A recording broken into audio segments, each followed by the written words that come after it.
Hello আম্মা। কিরে মা, কালকে তো ঈদের বাজার করা হয়েছে তোর? না মা, এই বাড়িতে আমি আর কিছু কিনি নাই। বছরের একটা ঈদ কিনোস না? আমার আগে কস না কেন? আমি টাকা পাঠাই দিতাম ওই দিয়ে কিনতি। না মা, এখনো কিনি নাই, দেখি পরে কিনবো নে। আর বিয়ের পরে এখন কি আর কোনো ঈদের বয়স আছে নাকি? কেন রে মা, তুই যে আগে কত কেনাকাটা করতে পছন্দ করতি, ঈদের আগে তো আমার মাথা খারাপ করে দিতি। আর সেই তুই বলতেছিস ঈদের জামা কাপড় লাগবো না। হ মা, আমারও যে এখন অনেক দায়িত্ব। আচ্ছা আমি টাকা পাঠাই দিতাছি, তুই কিছু কিনা নিস। না মা, লাগবো না আমার, তুমি ওই দিয়ে কিছু কিনা খাও। হাতে কি মেহেন্দি দিছোস? না মা, দেখি দিতে পারি কিনা। বৌমা কই গেলা? এইদিকে তো রান্না বান্না সব পইরা আছে, কালকে ঈদের দিন সব গুছ গাছ করতে হইব তো। মা এখন রাহি, পরে কথা কমুনে। আচ্ছা মা, তুই ঈদের পরের দিনই চইলা আসিস। দেখি মা, যাইতে দিলে যামুনে। বৌমা কালকে ঈদের দিন, কালকে কিন্তু আমার মেয়ে জামাই আইবো। আমার মেয়ে যা যা খাইতে পছন্দ করে আমি সব বাজার করে রাখছি, তুমি সুন্দর করে জানো ওইগুলা রান্না শুরু করে দিও। ঠিক আছে আম্মা। মেয়েদের জীবনটা এত কঠিন কেন? ছোটবেলা থেকে এত ঈদে মজা করে আসছি, কিন্তু এত অল্প টাইমে যে জীবনে এত বড় পরিবর্তন আসতে পারে সেটা মেয়ে না হলে বুঝতাম না।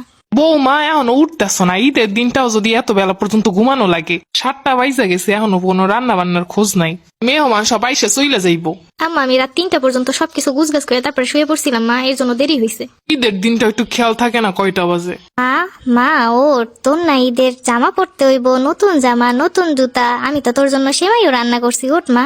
মা, আমি কি আর কোনোদিন আমার পুরনো দিনগুলো ফিরে পাবো না? মা, আর কি কোনোদিন পুরনো ঈদ ফিরে আসবে না আমার? বৌমা মেহমান আসছে, সব খাবার দাবার দাও। সকাল থেকে কাজ করতে করতে মাথা ঘুরাচ্ছে, একটু বসতে আসলাম। হ্যাঁ মা, আসি।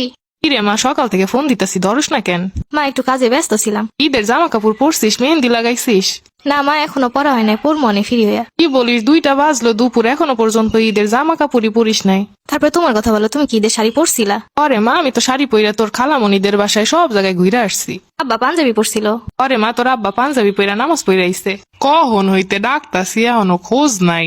আচ্ছা আমার রাহি, পরে কল দিমনে। আম্মা আসতাছি, আমি একটু মায়ের সাথে কথা কইতাছি। সারাটা দিনই মোবাইল হাতের কাছে রাখুন লাগে। আচ্ছা আমার রাহি, পরে কথা কমুনে। সবাইকে অগ্রিম ঈদের শুভেচ্ছা। বিয়ে হওয়ার পরে মেয়েদের ঈদ মনে হয় এমনই হয়।